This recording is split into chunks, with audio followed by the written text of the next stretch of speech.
WXII 12 News at 4:30 starts right now. And right now on WXII 12 News at 4:30, a shooting turns deadly in Greensboro, where police say they found the body of the victim.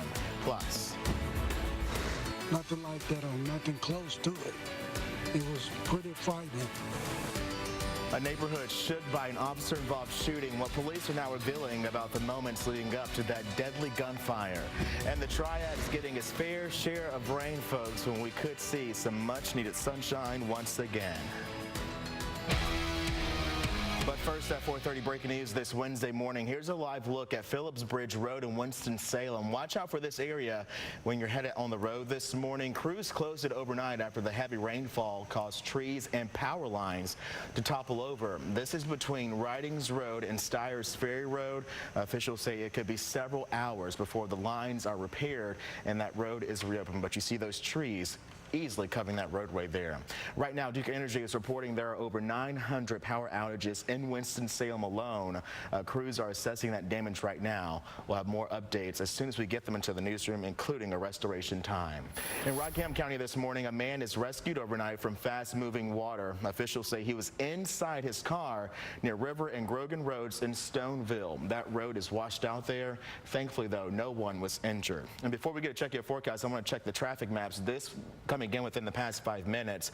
A tree is blocking the roadway at Yadkinville Road near Hauser Farm Road. Crews are on their way to assess that damage there. We'll have a live report for you coming up in just minutes. With that being said, a very busy Wednesday morning. Yeah, good morning to you. I'm Devontae McKenna. And I'm Carly Cassie. I was just going to say, there's a lot going on this morning. Definitely have to kind of keep your eye out for just a bit of everything. And that rain came down heavy overnight. Definitely. So if you are headed out, like we saw, kind of the trees down, it's dark out, so it's hard to see some of those flooded waters. So also be careful while you're driving. Give yourself some extra time, some space, and also don't drive through any of those flooded waters. Turn around, don't drown. Exactly. As cheesy as it is, it does work. Don't want to drive through any of those flooded waters. Do have still some of those showers and little isolated storms that are working their way throughout towards the northeast. Had some of that heavier downpours earlier this morning. You may have heard it. Some of that lightning as well, moving through Winston-Salem, and now off towards the northeast. Greensboro getting a good little downpour, but really not too much activity as we're seeing for most of us. Just some of that light rain that's really still spreading off towards the northeast, and that lightning that is starting to die down this morning as well. And we do have some advisories in place, no watches. We have one warning that is actually the flood warning. That goes until about 7 o'clock this morning up in Rockingham. So definitely be careful. Flood advisory, that's in place until about 6 a.m. this morning for Forsyth County. That also goes in place for Guilford until 6:30 this morning. And then the other one, that does go until 9 o'clock this morning into Stokes County. So definitely take the right precautions even if you aren't under the flood advisory.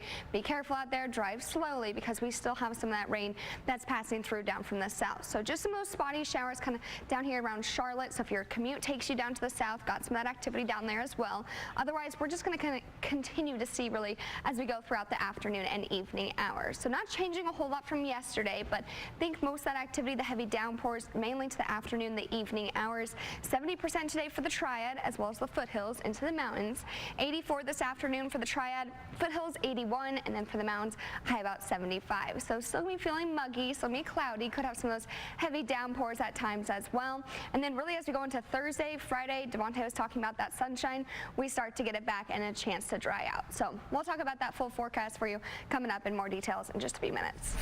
Happening now at 4:33 in Greensboro. Police are looking for a killer after a man is found dead in a stairwell of an apartment complex. Police say they received 2 calls about a shooting last night at Twin Oak Apartments on West Avenue, and 30 minutes later they got reports of suspicious activity nearby. Police found Michael Rollins dead in the stairwell when they arrived, and right now there is no information this morning about a suspect. Also this morning, a man who was running from police for nearly 20 hours is now in jail, all thanks to a viral video. Here's a look at that video. It shows Nate Long leaving the scene after a hit and run on Monday. Troopers say Long tried making a U-turn in the middle of the road when a truck hit the side of that car. Long reportedly drove away, leaving the man and the woman inside that truck hurt. Officials arrested Long outside of a grocery store there on Highway 150 and Hickory Tree Road early yesterday morning. In Davidson County, 3 teens are now facing murder charges in the death of a 6-month-old baby. Officers say they tried to break into a home on Myrtle Drive in January and shot the homeowner's pregnant girlfriend during that attempted robbery. The woman's baby was born early with serious medical issues and died at the beginning of this month. The officers involved in a deadly shooting in Burlington are now being identified. Officials say Sergeant Richard Marsh and Alex Ayers shot and killed the man who threatened them with a machete. They are now on standard administrative leave. Investigators say the officers shot the suspect because he allegedly wouldn't calm down. People in that area are shocked this morning that the shooting even happened. Nothing like that or nothing close to it. It was pretty frightening. And police are not yet releasing the name of that man who died. In the meantime, the FAA is investigating a deadly plane crash in Lincoln County. The pilot, Teddy Wayne Hebner, and passenger Basil Todd Sane died when the plane crashed in a field yesterday morning. According to investigators, the same aircraft had the same issues last year. The report says the pilot made an emergency landing because he heard loud knocks and bangs when he took off. 436, Salisbury police are trying to cut down on the number of break-ins by patrolling with their lights on. Police say they started doing this last year, and a trial run in Connecticut determined that it deters any would-be criminals. Authorities have seen an increase in car break-ins of unlocked cars since the beginning of this year. The city of High Point is getting an early start on National Night Out. The city kicked off the celebration at the Mendenhall Transportation Terminal last night.